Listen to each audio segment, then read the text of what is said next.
What's this? What's this? I can't believe my eyes, I must be dreaming. Wake up, Jack, this isn't fair! What's this? This is LEGO Ideas Set 21351, Tim Burton's The Nightmare Before Christmas. An 18 plus set coming in September for $200, €200 or £170. And this is coming in at 2,193 pieces, which is not dissimilar from the original submission. However, there have been some fairly obvious changes to the set itself. Starting with the most obvious, Jack's house is no longer anywhere near as towering as it was in that original submission. Now, that certainly does seem a bit of a shame because it doesn't have the visual impact that it could have, although I do understand why they've done it. This is going to have more structural integrity and is going to be a lot less likely to break. Nonetheless, I do think they could have made it a little bit taller and more crooked. Some Technic pieces used in the right way as a core would have still made it pretty strong. They've also shrunk down the hill over the graveyard, but thankfully they have kept the overall shape, and the Zero that they've given us does look pretty awesome.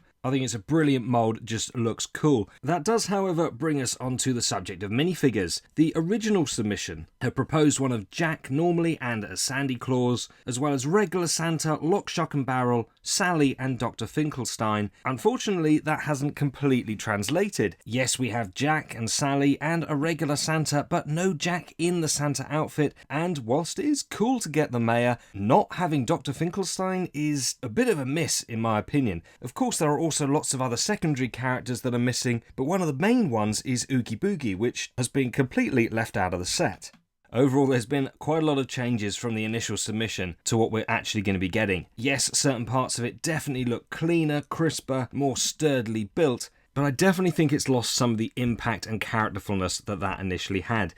Negativity aside though, I still think that this looks like a really cool set, and for fans of Nightmare Before Christmas like myself, this is going to be an absolute must. I don't think that the price is unreasonable, $200, same in euros, £180. For me, it's going to be a day one purchase, this coming out next month in September. Now, of course, once I've built it, I will do a proper review, as this may appear much better or worse when actually in hand, but it seems to be a very similar story to Jaws, translated for the most part very well from initial idea to final product, with a few really bizarre choices thrown in there just to bring the quality down a little bit. It would be really interesting to be a fly on the wall in LEGO's boardroom when they're discussing these things, just to try and figure out the thinking behind some of the decisions. Anyway, what do you think of it? Is this a must buy or a total miss? And what are your thoughts on these minifigures that we have here? Let me know in the comments down below. Please consider liking and subscribing, and I'll catch you on the next one.